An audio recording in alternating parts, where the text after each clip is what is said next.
प्यारे बच्चों, आपको मैंने ड्यूमास मेथड के बारे में बताया। ड्यूमा नाम के साइंटिस्ट ने सोडा लाइम का यूज किया काय के लिए? कार्बोक्सिलिक एसिड में से CO2 को खींचने के लिए। एक जनरल रिएक्शन ये है, सोडियम सॉल्ट है, सोडा लाइम है, सोडा लाइम मतलब सोडा और लाइम का मिक्सचर, और Na2CO3 निकलेगा और हाइड्रोकार्बन बनेगा। ये छोटी सी रिएक्शन बहुत इंपॉर्टेंट है। क्वेश्चन आता है, when methanoic acid is heated with soda lime what is obtained? तो हाइड्रोजन। देखो वही सोडा लाइम, एसएल लिख दिया मैंने, सोडा लाइम, CO2 गायब हो जाएगी, कोई हाइड्रोकार्बन नहीं बनेगा। इसलिए ऑब्जेक्टिव आता है, which one of the following carboxylic acids do not produce, will not produce alkane when heated with soda lime? Methanoic acid. अगर यहाँ पे मेथेन बनाना है, देख लो आप, मेथेन बनाना है तो H लिख के इसको यूं कर दो, CH3H। क्यों?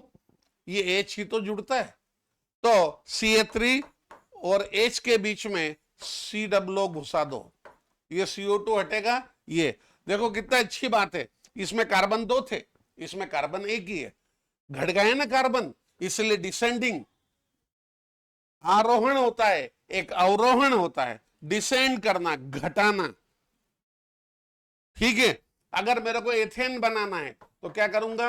C2H5 और H जानबूझ के ऐसा लिखूंगा, और C2H5 और COO इसके अंदर घुसा दूंगा। ये सोडा लाइम क्या करेगा? CO2 को ग्रैब करेगा। फिर से ऑब्जेक्टिव बनेंगे, ethane can be obtained by heating ethanoic acid. तो बच्चे कंफ्यूज हो जाते, एथेन और ethanoic acid. Ethane can be obtained by heating ethanoic acid with soda lime? No, propanoic acid with soda lime, क्योंकि एक कार्बन कम हो गया ना।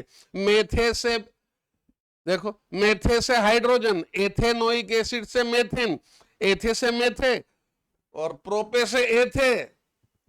समझ में आ गया? अब आपको और थोड़े डिफिकल्ट क्वेश्चन मैं इसमें दे रहा हूं। क्या डिफिकल्ट कुछ नहीं है, ये COOH है, सोडा लाइम के साथ हीट करोगे CO2 भाग जाएगा, H वापस उसके साथ आ जाएगा। ये बेंजीन है, यहाँ पे COOH है, यहाँ पे भी एक और COOH है। तुमको क्या करना है? CO2 को खींचना है, बेंजीन बन जाएगा। और सबसे इंपॉर्टेंट तो ये है, कौन सा? ये बेंजोइक एसिड, और ये है OH। OH इसके पड़ोस में है 1 2, तो इसलिए बोलेंगे 2 हाइड्रोक्सी बेंजोइक एसिड, और इसका बहुत इंपॉर्टेंट नाम है सैलिसाइलिक एसिड। और इसको अगर सोडा लाइम के साथ हीट करेंगे, सोडा लाइम मतलब वही NaOH और CO। कहां लिखूं बार बार? तुमको मालूम है ये क्या कम कर देगा? CO2। तो यहां पे H वापस आ जाएगा और बनेगा कंपाउंड फिनॉल, है ना। इस तरह से है कंपाउंड। ये पिरिडीन, इसमें COOH है, निकोटिनिक एसिड, सोडा लाइम के साथ हीट करोगे CO2 गायब होगा और पिरिडीन बनेगा। डिकार्बोक्सिलेशन जरूरी नहीं है कि सोडा लाइम के साथ ही हीट करें, है ना, डिपेंड करता है कि कंपाउंड किस तरह का है। सोडा लाइम का इंपॉर्टेंस मेथेन बनाने में, एथेन बनाने में, और कार्बोक्सिलिक एसिड एरोमेटिक में से CO2 खींचने में काम आता है। ये इंपॉर्टेंट रिएक्शन है, आती है।